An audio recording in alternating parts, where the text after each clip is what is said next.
Përshëndetje, ne jemi nga klubi mediatik dhe sonte jemi duke intervistuar një mësuese të mrekullueshme. Bëhet fjalë për mësuesen Alma Tusha. Përshëndetje. Përshëndetje. Faleminderit që pranuat për intervistën tonë. Siç e dim, ne jemi nga klubi mediatik dhe donin që intervistën tonë të parë ta zhvillojmë me ty. Do të kalojmë mbi eksperiencën tuaj profesionale dhe aftësitë që mund të sjellni në këtë pozicion. Intervista do të zgjatë rreth 1 orë dhe ka disa pyetje që janë më të hapura për të njohur më mirë me ju. Për të filluar, mund të na tregoni pak për veten tuaj. Një në ratë parë, desha t'ju falenderoj dhe t'ju uroj suksese në klubin tuaj mediatik, të cilin e keni hapur kohët e fundit. Të tregoj për veten, është pak e vështirë, por unë quhem Alma Tusha, jam mësuese muzike pra shkollës 25 Maj në Hasanbek, vi nga Shqipëria, por jetoj dhe banoj në Shkup. Mirë, faleminderit shumë. Si filluat karrierën tuaj si mësuese muzike? Karrierën si mësuese është e gjatë, të them faktikisht, karriera si mësuese, por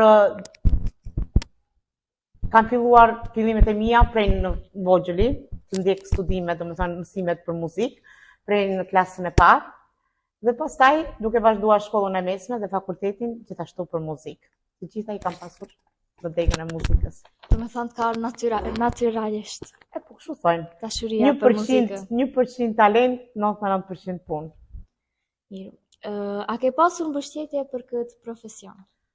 Duke qenë se unë e vi nga një familje mësuesësh, do të thonë mami ime ka qenë mësuese dhe babi im ka qenë profesor, talentin edhe atë do të thonë dëshirën për të bërë mësuese kam marrë mbas edhe nga ata. Cila ka qenë sfida më e madhe që keni pas në mësimin e muzikës dhe si e keni trajtuar atë? Do të thoni sfida më e madhe gjatë studimeve apo sfida më e madhe gjatë punës si mësimdhënëse? Sfida gjatë punës mësimdhënëse dhe pak edhe për muzikën. Po, në rast të parë, desha të ceki se studimet për muzikë i kam vazhduar, domethënë fakultetin e muzikës e kam vazhduar me 17 vite diferencë, domethënë kam pauzuar 17 vite, dhe kam krijuar familjen dhe pastaj pas 17 viteve kam vazhduar studimet. Pastaj si mësimdhënëse, sfida më e madhe ka qenë mësimi online. Koha e Covidit, kjo ka qenë sfida më e madhe, sepse të gjithë nuk ishim domethënë të përgatitur për mësimin online. Cilat janë disa nga arritjet më të mëdha në karrierën tuaj si mësuese muzikës? Ku ka bukuri më të madhe se sa të shohësh që nxënësit e tu të çajnë dyert e jetës, rrugët e jetës. Ka shumë për atyre që edhe në lëndën e muzikës, domethënë artin e kanë përqafuar dhe kanë shkuar sukses shumë në ta. Çfarë lloj përvojash keni në mësimdhënie dhe cilat janë moshat dhe nivelet që keni mësuar më shumë?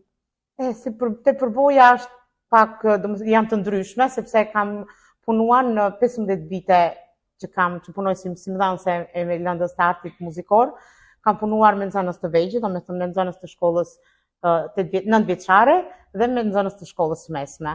Dhe është një përvojë shumë e mirë dhe shumë e bukur, por edhe shumë e ndryshme, sepse ndryshe është të punosh me fëmijë të vegjël, me adoleshentë, dhe ndryshe është të punosh me fëmijë pak më të rritur, të cilët e dinë pak a shumë, domethënë atë çka kërkojnë në të ardhmen. Cilat janë metodat tuaja të preferuara të mësimdhënies për t'i ndihmuar nxënësit të zhvillojnë aftësitë muzikore? Metoda, tash kur flasim për metoda, ka shumë metoda të ndryshme që të cilët arsimtarët përdorin për nxënësit, mirë po metoda ime që unë e preferoj më së shumti është domethënë mësimi ta mësoj fëmijën prej të gjëra më e thjeshtë dhe deri tek ajo më e vështira. Domethënë gjërat të shkojnë gradualisht. Dhe kjo besoj se të gjithë arsimtarët e përdorin këtë metodën, domethënë nga më e lehta tek më e vështira. Si e përgatitni një mësim për të siguruar që nxënësit të jenë të angazhuar dhe të motivuar? Për të zhvilluar një orë të mësimit të muzikës, është pak e vështirë, sepse duke ditur që lënda e muzikës nuk është se ka atë rëndësinë e vetë. Nuk e ka arritur akoma atë rëndësinë e vetë, është pak e vështirë, mirë po duke bërë me punime, do me thonë nëpërmjet me anën e kompjuterit, me anën e internetit, se tash edhe teknologjia ka përparuar për nxënësit bëhet edhe më shumë atraktive ora e mësimit. Çfarë ju motivoi të jeni mësuese muzikore dhe si e shpërndani këtë pasion në të nxënësit tuaj? Një thënie është muzika është gjua e shpirtit. Dhe unë gjithmonë çdo gjë që e kam bërë me shpirt. Do me thonë e kam dashur edhe e kam bërë. Edhe kjo besoj se ka qenë gjëja më e mirë, të cilën edhe unë edhe nxënësve ja u them gjithmonë. Duhet të punojmë gjithmonë me zemër edhe me shpirt për ato që dëshiroj. A keni ndonjë instrument të preferuar dhe nëse e keni, pse? Duke qenë që shkollën fillore e kam kryer për violin deri në klasën e 8. Pastaj shkollën e mesme dhe shkollën e lartë e kam vazhduar për kanto, për soprano. Instrumenti të cilin e kam dëshiruar prej vitesh ka qenë instrumenti violinës. Duke edhe do të thoni pse, sepse mbretëresha e instrumentave është violina dhe kam dashur gjithmonë të jem një mbretëresh. Si e trajtoni një nxënës që ka një qasje të ndryshme ndaj muzikës, si për shembull, një nxënës që ka më shumë aftësi për të kënduar dhe jo për të luajtur në një instrument? Nxënësi i cili ka dëshirë për të kënduar dhe nxënësi i cili nuk ka dëshirë të luajë një instrument, ka një diçka të përbashkët në të, sepse ai është artist, do të thonë e ka atë faktorin X në vete. Dhe kështu që është shumë e thjeshtë. Ai i cili këndon mundet edhe lehtësisht edhe të interpretojë një instrument. Pavarësisht se nuk mund të jetë shumë profesionist në atë në atë instrument të cilin do ta ekzekutoj. Si e shihni rolin e muzikës në zhvillimin e aftësisë sociale dhe emocionale të nxënësve? Duke ditur që muzika ka shumë aftësi, do me thënë, për fëmijët. Rrit të fëmijët aftësinë e vetbesimit, do me thënë sepse një nxënës i cili mëson muzikën, është i prirur të ketë edhe kritika, të bëj edhe kritika. Gjën që në të vende të tjera, do me thënë në lëndë të tjera nuk është se i kërkojnë ose i kanë shumë. Një nxënës i cili është, do me thënë, ka dëshirë që të bëj muzikë ose të luajë një instrument, ka aftësi fizike, cilat do me thonë instrumentet të vendosën në lëvizje, mundesh me bë sport. Edhe kjo është me mira për të gjithë nxënësit. Duke pasur gjithë të aftësi, mundesh të bësh të gjitha. Muzika është shpesh e nënvlerësuar nga nxënësit e shkollës. Pse mendoni se ndodh kjo dhe si mund ta ndryshojmë këtë? Mendoj në radhë të parë që lënda e muzikës është tepër pak në orarin e mësimit të nxënësve. Do me thënë, është vetëm një orë në javë, dhe e cila është shumë pak. Duhet të jetë 2 orë ose 3 orë të paktën, si disa lëndë të tjera. Edhe pse është lëndë e obligueshme dhe i ka humbur rëndësia, jo se i ka humbur tani, e ka pasur të humbur prej në vite. Dhe nuk e dia do të vi ndonjëherë, vetëm ata të cilët e dashurojnë muzikën, mund ta kuptojnë atë. Si do reagonit nëse një nxënës që ka pasion për muzikë thotë se nuk ka talent natyral për të bërë muzikant?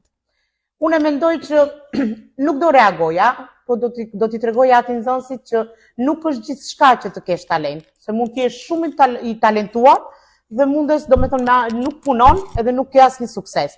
Mundet të jesh shumë pak, të kesh pak talent dhe me shumë punë mundesh të bësh një artist i vërtet. Do me thonë, kush është kryesori? Puna. Nëse duam të zhvillojmë nxënës që janë muzikantë të vërtet, a duhet të jemi të reptë dhe të kërkojmë perfekcion? A është kjo metodë e duhur në mësimdhënie? Unë mendoj që jo ti jesh i reptë me nxënësit. Duhet të jesh pak autoritar. Edhe nxënësit ke disiplinë. Do me thonë, në muzikë gjëja kryesore është disiplina. Nëse qoftë se je ti disiplinuar, atëherë mundesh të zhvillosh shumë mirë. Nuk është çdo gjë vetëm te arsimtari rep, arsimtari do me thënë vërtet shumë, ose duhet të jetë edhe te nxënësi. Disiplina është baza. Jo vetëm në muzikë, po te të gjitha lëndët. Muzika shpeshherë nuk ofron mundësi të menjëhershme për sukses të dukshëm, siç mund të ndodhet në fusha tjera si matematika apo shkenca. Si e mbani motivimin e nxënësve të cilët nuk shohin përparim të menjëhershëm? Kush ju tha juve që muzika nuk i bën këto? E një? Unë mendoj se edhe pse unë jam ajo, do me thënë që pas shumë vitesh që kam vazhduar, do me thënë atë ëndrrën time e kam bërë realitet, ama dëshira dhe mundësia janë dy gjëra krejt të kundërta, mirë po mundesh, në qoftë se dëshiron një arrin. A mendoni se çdo nxënës mund të bëhet muzikant apo është vetëm ky një mendim?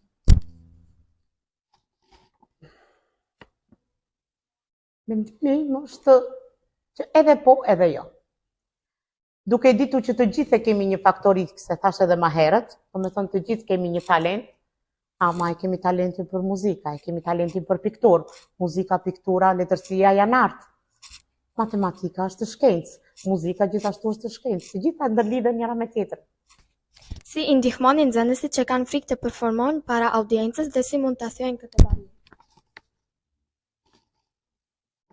Duke ju folur, duke ju treguar ashtu video të ndryshme, duke ju thënë që nuk është asgjë, mendoni se kur jeni veç vetë në skenë, edhe shkon gradualisht ajo, duke dalë një herë, 2 herë, 3 herë, juve keni këtu edhe në nxënëse në orkestrë që e kemi dhe kjo më herët ka pasur frikë, bobo që s'po dalë, që s'po kështu, ama çdo gjë shkon gradualisht.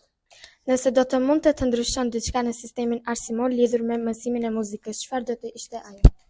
E ceka dhe më herët, shtimi i orëve të mësimit. Edhe një libër adekuat për nxënësit, të cilat i kemi katastrofë të fundit.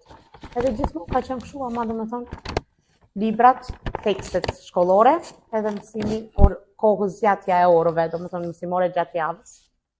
Mendoj se do të ishin perfekt.